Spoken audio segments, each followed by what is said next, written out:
Hey everybody, hope you're well. Welcome to part 1 of 2 of setting up your own home studio. I'm basically setting up a studio to record the new Taylor Birds album, and I thought I would give you a bit of an overview, a bit of a review of all the items that I'm using, and this should hopefully give you a few ideas, a few thoughts of what you might need to set up your own studio space.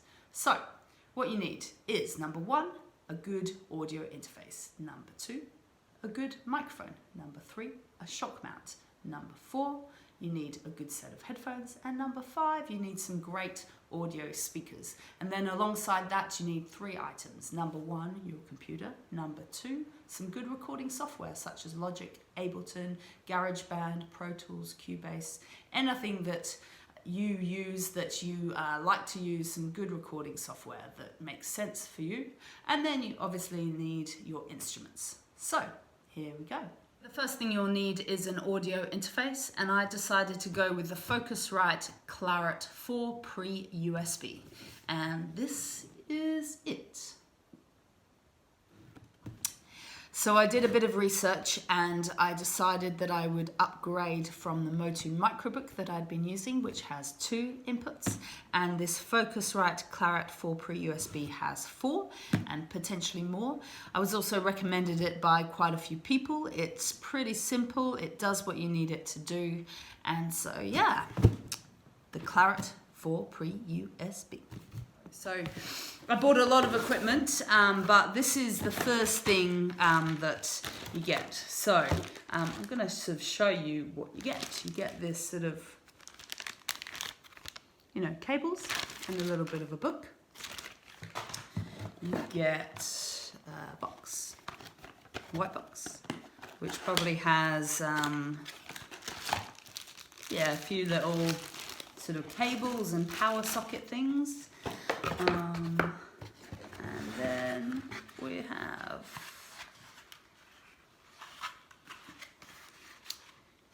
this, the audio interface. So it's pretty exciting. It took quite a bit of work to figure out what I would use, but yeah, so let's see. It might look pretty big, but it's not really. So it's probably the size of 1 CD and a bit the length. And yeah, this is the front.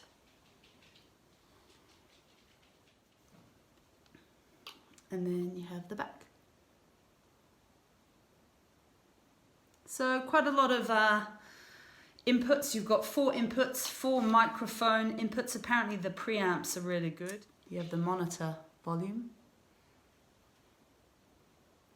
And you have 2 headphone sockets, which is great because it means that 2 people can listen to what it is, not just via the monitors. And then if you go on the back, you have some line inputs, you have MIDI in, MIDI out, you have on and off switch, and yeah, lots of good things. So it's pretty simple, it's not too heavy, and yeah, Focusrite. So this is the audio interface. It works via USB. I had wondered if I should use a Roland audio interface or if I should use a Steinberg, but I sort of asked quite a lot of people, and a lot of people sort of mentioned this one. It should be just simple. You should be able to just press and record, and let's see if this does. It looks pretty beautiful, so yeah.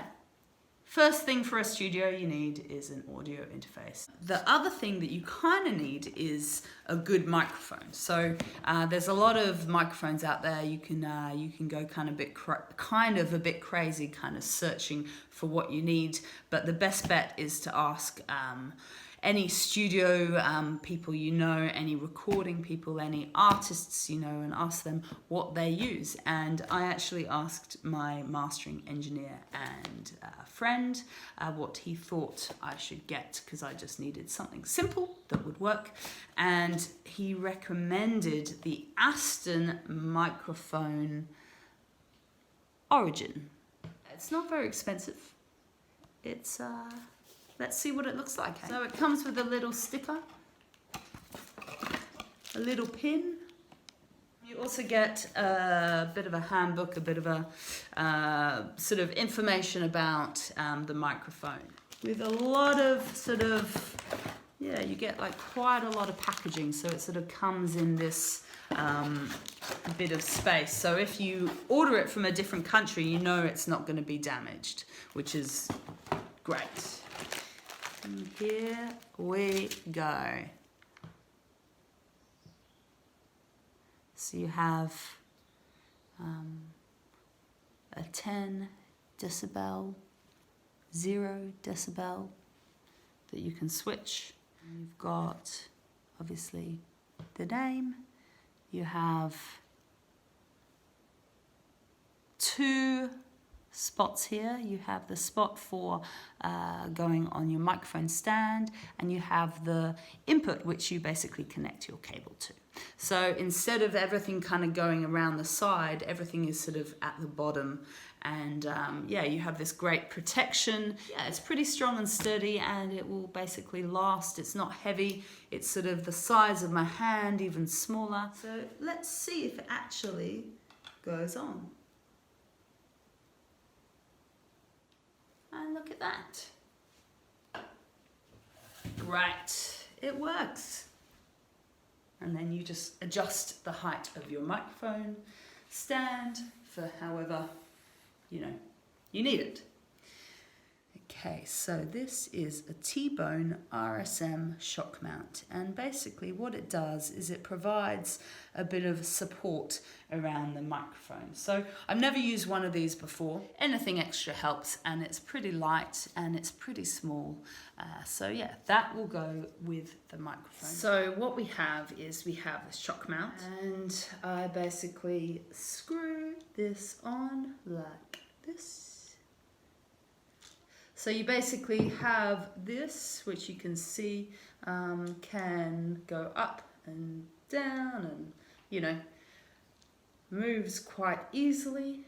And you basically have a sort of a screw little bit, depending on your shock mount, a different screw kind of thing, which you basically close up, tighten it up. And there you go. So you basically can put, you can see the microphone cable into here, and yeah, it's pretty nice. It basically moves the microphone away from the sort of center of the microphone stand. And yeah, you can see that it holds it quite easily. It doesn't really move. You just need to, you know, make sure all things are tightened. And there you go, there you go. Microphone setup. So alongside the audio interface and your microphone and your shock mount, you also need to be able to hear yourself when you record your instruments. Multiple types of headphones that you can get. I sort of did a bit of research and decided on one brand that I love, and it's the DT990 Pro Beyerdynamic headphones. And so I used these for mixing the last record, and I also did use them for recording a bit as well. They feel nice and soft. The other thing I would say, however, is these are open back headphones. Now you can have open back headphones, but you can also have closed back headphones. But then I thought I would also invest in some closed back headphones as the main ones to use when recording. And the difference between closed back and open back is that closed back do not let in any outside noise. Open back do. So when you're mixing, you kind of want to hear a bit of noise and a bit of sound. You don't want everything to be shut off from reality. So they are the DT770 Pro, the Studio Legend, it says. So yeah, I use the same brand because I'm just a fan of these guys. They just make really beautiful headphones, and they are affordable. They don't cost so much. So this is them. Comes with a little bag. I have a square actual bag but I also have this little bag. So they obviously look pretty much the same in terms of style, but the difference is the open headphones, the open back headphones have, you know, this space here, so sound can kind of come in and out. And the closed back ones are like this, so they have nothing can come in or out. It says DT770 Pro 80 OHM, not 250 OHM, but it does have the left and the right bit. The other difference is that the open back ones have this sort of coil, you know, so it can kind of stretch, whereas the closed back ones just have a really long cable, so there's no kind of stretching of the cord, but it is pretty long. It's maybe sort of 2 meters long maybe, and yeah, they look pretty nice.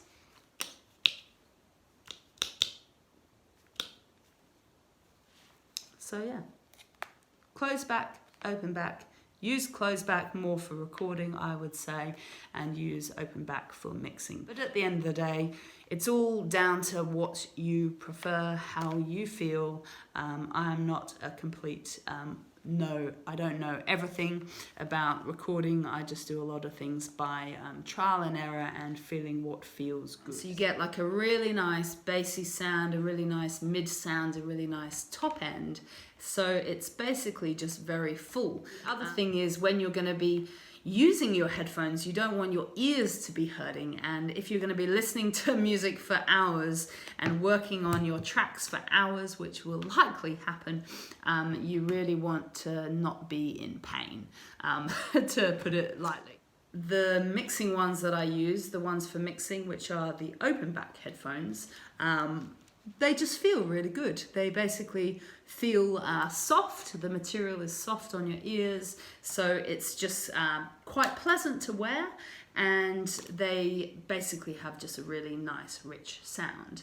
And I've not used the closed back ones as of yet, but if they're like the open back ones, I'm sure they will be great. So yeah, closed back headphones for recording, open back headphones for mixing. That's what I do. Do whatever feels right for you, but yeah, that's what I do. So there you go. Okay, so alongside your audio interface, your microphone, your shock mount, your good set of headphones, you obviously have your computer, your recording software such as Logic, Ableton, Pro Tools, Cubase, etc., and your instruments. The final thing that you'll need for your home studio are a good set of audio speakers. So the reason why I wanted to get a good set of audio speakers was because I wanted to not just listen to my music via my headphones. I wanted to be able to give my ears a bit of a break. I wanted to be able to walk around, listen to the music from different angles in the studio, sit in different areas, a couch, a chair, be able to play the music to other people that might come by the studio. And yeah, so let's have a look and see what audio speakers I've got.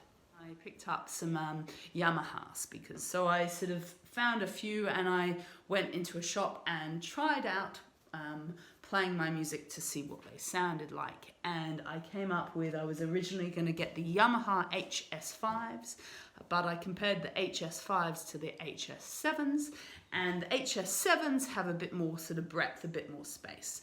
So this is what it looks like.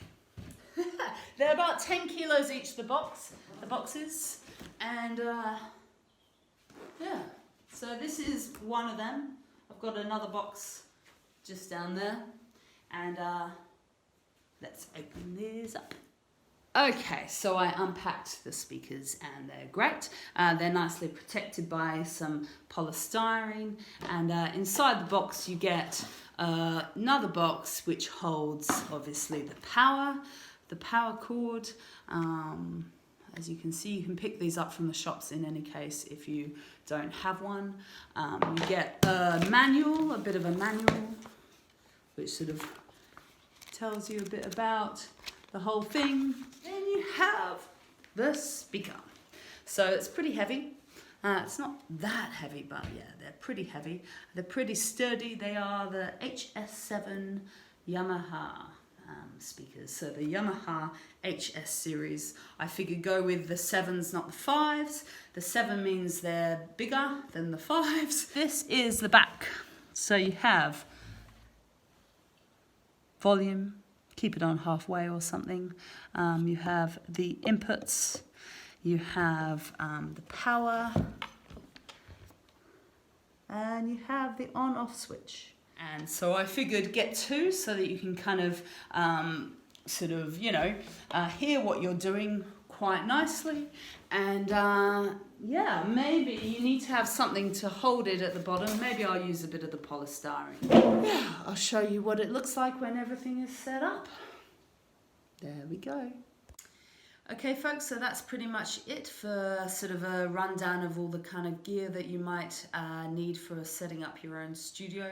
So firstly, you have, just to recap, you have your audio interface, you've got a microphone, a shock mount, some closed and open back headphones, and some audio speakers. And then alongside that, you also have your computer, your software for recording, and your instruments, of course. So yeah, that's pretty much it. Good luck. Stay tuned for part 2, where I will show you all of the gear put together, looking nicely together, and how it will work as the studio is set up, ready to record. So thanks for listening, thanks for watching. Subscribe, comment below, let us know what you think. Let me know what you think if you've got any questions or anything like that. And yeah, please watch part 2 of the studio setup. Lots of love.